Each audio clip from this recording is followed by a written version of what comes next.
Pasca beroperasi proyek kereta cepat Jakarta-Bandung menyisakan utang dengan nilai fantastis mencapai 116 triliun rupiah. Utang ratusan triliun itu tak hanya menjadi beban bagi konsorsium BUMN yang terlibat, namun juga membuat pemerintah pusing tujuh keliling.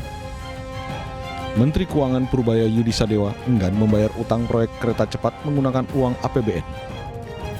Menteri Koboi ini dengan tegas menilai kewajiban bayar utang harus diselesaikan oleh BPI dan Antara. Begini, bukan utangnya nggak dibayar, kan pemerintah apa, kalau dulu kan semuanya pemerintah yang tadinya begitu kan, tapi ketika sudah dipisahkan dan seluruh dividen masuk ke Danantara cukup mampu untuk membayar itu, jadi bukan nggak dibayar utangnya, dibayar tapi Danantara bukan APBN. Sementara Ketua Dewan Ekonomi Nasional Luhut Binsar Panjaitan buka suara mengenai pelunasan hutang kereta cepat WUS. Luhut menyampaikan jika pemerintah dan pihak Tiongkok telah sepakat untuk melakukan restrukturisasi pembiayaan proyek kereta cepat Jakarta-Bandung. Melalui restrukturisasi ini, maka jangka waktu pembayaran utang akan diperpanjang hingga 60 tahun sehingga beban keuangan menjadi lebih ringan. Sama dengan LRT mungkin ada gap-nya itu berapa triliun, nanti dari situ kita cicil sehingga dengan itu nanti bisa jalan. Tapi ingat ya, tidak ada public transportasi itu di dunia ini yang menguntungkan. Selalu banyak subsidi pemerintah, tapi tentu harus subsidi yang betul-betul terukur. Lebih lanjut, Luhut mengaku nantinya Presiden Prabowo Subianto akan menerbitkan Kepres untuk menentukan skema pelunasan utang kereta cepat WUS. Tim Liputan iNews melaporkan. Ketua KPK Setio Budianto menanggapi terkait dugaan markup di proyek kereta cepat WUS yang disebutkan mantan Menko Polhukam Mahfud MD. KPK berharap apa yang diinformasikan Mahfud memiliki data pendukung.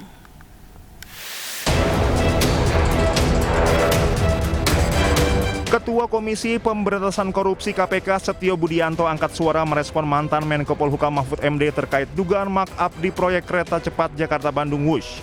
KPK berharap apa yang diinformasikan Mahfud memiliki data pendukung.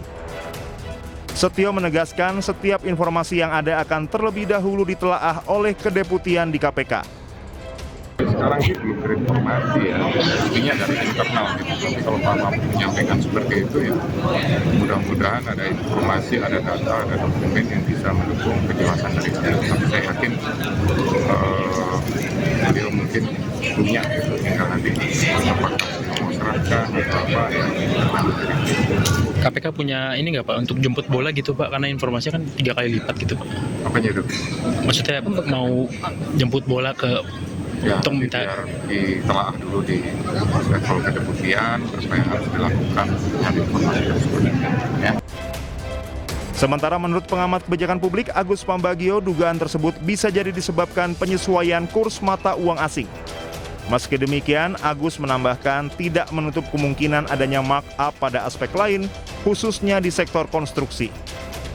Di situ markupnya sih tidak. Yang mungkin ada markup, mungkin ya, itu padu konstruksi. Waktu konstruksi kan sempat ada 3 pilarnya dibongkar ulang. 1 pilar tuh 50 M. Ya kan, nah, mungkin dari situ, mungkin tanah. Nah, tanah ini masih di itunya KDM banyak tuh yang ngadu ke dia ya bahwa tanahnya sekian miliar belum dibayar. Nah, situ. Tetapi kalau jumlahnya itu saya yakin dari kurs antara yuan dan juga dolar. Itu berpengaruh juga Pak dengan utang. Iyalah, pasti. Apalagi kecuali utangnya itu di hedge. Ini sepertinya tidak di hedge. Karena tidak di hedging, ya ngikut terus. Semakin tinggi kursnya semakin mahal. Sebelumnya dugaan markup di proyek kereta cepat WUS mulai diperbincangkan menyusul ramainya sorotan soal utang proyek kereta cepat yang mencapai 116 triliun rupiah. Tim Liputan iNews melaporkan.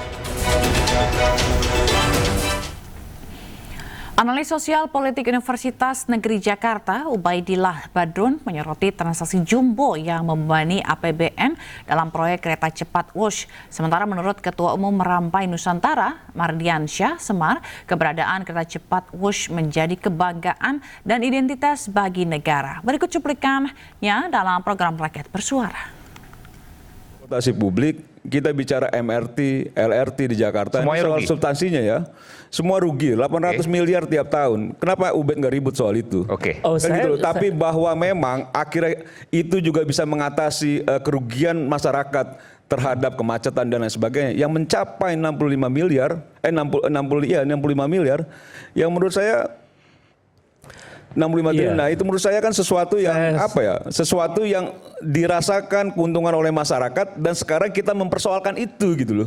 Nah, ini yang menurut saya kok aneh.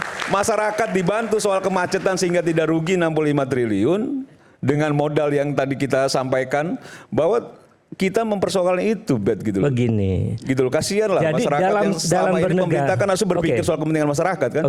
Dalam bernegara itu memang dalam konteks untuk public service, dia tidak memperhitungkan untung dan rugi. Saya kira itu diterima. Tetapi urusan publik itu nanti kaitannya dengan publik. Apakah dia membebani rakyat? Seberapa rasional proyek ini bisa dijalankan? Karena ruginya lumayan besar dan utangnya lumayan besar, itu membebani APBN dan itu bicara membebani. AWUS kan beda lagi, Bet.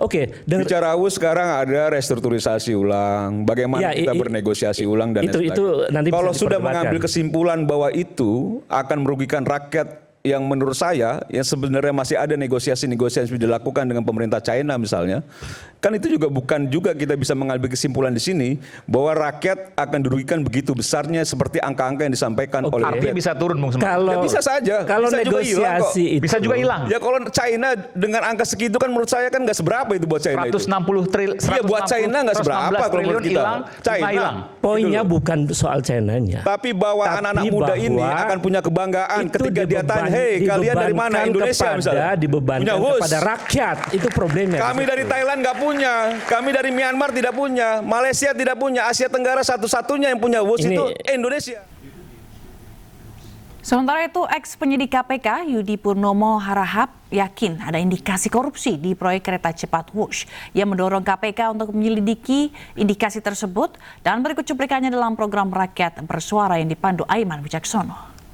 Menurut Anda tadi Anda sudah berdiri di depan sini, Anda melihat angka-angkanya, Anda melihat perubahan-perubahan angkanya yang begitu luar biasa, bahkan bukan hanya pokoknya nilai proyeknya tapi juga utang bunganya, bunga utangnya yang naik luar biasa.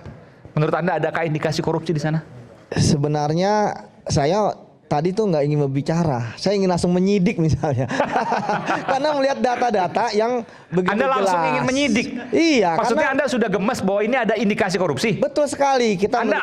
Anda yakin dengan apa yang jawaban Anda? Anda menilai bahwa ini ada indikasi korupsi? Indikasi kan? Iya. Yakin. Nah sekarang. Dan ini layak diselidiki? Layak lah. Sekarang mengapa saya yakin? Kita tahu bahwa suatu kasus korupsi itu tidak dilakukan dengan sengaja. Dia pasti ada yang namanya perencanaan. Ya, apa yang terjadi ya di saat akibatnya itu sebenarnya sudah ditentukan dari awal.